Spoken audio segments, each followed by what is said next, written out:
नमस्ते, स्वागत है आप सभी को इसके टेक्निकल चैनल में। फ्रेंड्स, आईटीआई छात्रों के लिए बहुत बड़ी खुशखबरी निकल कर आई है। जितने भी छात्र मेन एग्ज़ाम 2026 में अपीयर होने वाले, उनके लिए एग्ज़ाम डेट डीजीटी की तरफ से डिक्लेयर कर दिया गया है।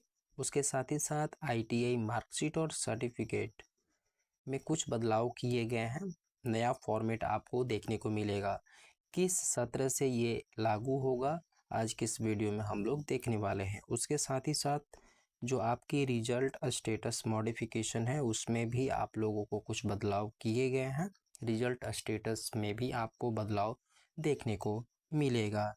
आप यहाँ पे देख सकते हैं, बताया गया है कि implementation of new E certificate format and result status modification, है ना। सबसे पहले हम लोग यहाँ पे समझते हैं कि ये रिजल्ट स्टेटस मॉडिफिकेशन क्या है। यानी आप 2 ईयर का कोर्स कर रहे हैं और फर्स्ट ईयर का आप मेन एग्ज़ाम दिए, उसमें आप फेल हो गए। तो जैसे ही फेल हो जाते थे तो आपके मार्कशीट पर रिजल्ट फेल लिखा आता था, जिससे बच्चों को बहुत सारी प्रॉब्लम आती थी और स्कॉलरशिप वगैरह को लेकर के।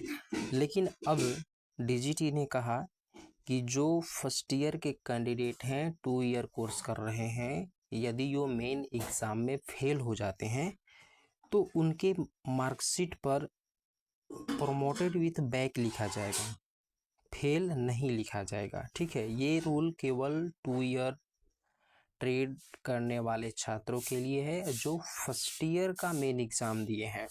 ठीक है, ध्यान दीजिएगा, केवल मेन एग्ज़ाम में यदि आप फेल होते हैं तो आपके मार्कशीट पर प्रोमोटेड विथ बैक लिखा जाएगा, यानी कि आप बैक एग्ज़ाम देने के लिए प्रमोट किए गए हैं। ठीक है, अब हम यहाँ पे बात करते हैं कि जो छात्र सप्लीमेंट्री में फेल होते हैं, जो छात्र सप्लीमेंट्री एग्जामिनेशन में फेल होते हैं, उनके मार्कशीट पर फेल ही लिखा जाएगा, और यदि पास होते हैं तो पास लिखा जाएगा। इसमें कोई भी बदलाव नहीं किया गया है। अब हम बात करते हैं यहाँ पर आपका जो आईटीआई का सर्टिफिकेट है, यानी कि ईएनटीसी जिसको कहते हैं, उसका फॉर्मेट अब बदलने वाला है ना। तो रिवाइज ई नेशनल ट्रेड सर्टिफिकेट फॉर्मेट में क्या बदलाव होगा, इसके बारे में हम लोग यहाँ पे देखते हैं। देखिए, पहले जो है ना, सिंपल ईएनटीसी आता था, लेकिन अब आपके जो सत्र 2025 वाले कैंडिडेट हैं, उनका ध्यान दीजिएगा, सत्र 2025 वाले जितने भी एडमिटेड ट्रेनी हैं, उनका जो मार्कशीट आएगा वो फॉर्मेट बदल के आएगा, और उसमें आपको अपार आईडी भी देखने को मिलेगा।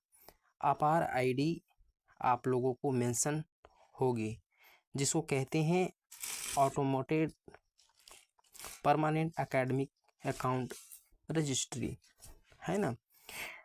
दूसरी चीज़, आपकी जो सर्टिफिकेट आएंगे उस पर आपका क्रेडिट्स भी लिखा रहेगा, जो ABC फॉर्मेट में रहेंगे, यानी कि आपको एक तरह से कहें तो ग्रेड, ठीक ना, कि ये है कि B है या C है, और ये आप लोगों को ये अपार आईडी से आप लोगों को लिंक रहेगा, है ना। तो जितने भी क्रेडिट्स आपके मिलेंगे, ये आपके अपार आईडी से लिंक रहेंगे।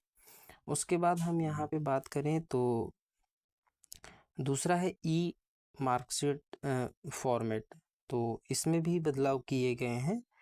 देखिए, जो पहले मार्कशीट आते थे उस पे ऑन द जॉब ट्रेनिंग का मार्क्स नहीं आता था, लेकिन अब जो सत्र 2025 का कैंडिडेट का मार्कशीट और सर्टिफिकेट जनरेट होगा, ठीक है, उसमें केवल बदलाव किया गया है। देखिए, मार्कशीट में आप लोगों को यहाँ पे ऑन द जॉब ट्रेनिंग का या फिर प्रोजेक्ट वर्क का मार्क्स यहाँ पे देखने को मिलेगा, है ना। यहाँ पे क्लियर लिखा गया है। तो ये सारी चीज़ें हैं। उसके बाद आप लोगों को यहाँ पे देखिए, CTS मेन एग्जामिनेशंस की जो डेट है वो जुलाई 2026 यहाँ पे बताई जा रही है, यानी कि आप लोगों का जो एग्ज़ाम होगा वो जुलाई 2026 में हो जाएगा, है ना। यहाँ पे डीजीटी की तरफ से क्लियर बताया गया है कि जो CTS मेन एग्ज़ाम का डेट है वो जुलाई 2026 है, यानी कि जुलाई में आप लोगों का एग्ज़ाम हो जाएगा। तो ये कुछ बदलाव हैं। उम्मीद है आप लोगों को ये सारी चीज़ समझ में आई होंगी। यदि कोई डाउट है तो कमेंट में आप लोग लिखिएगा। मिलते हैं अगली वीडियो में नई इन्फॉर्मेशन के साथ, तब तक के लिए नमस्कार।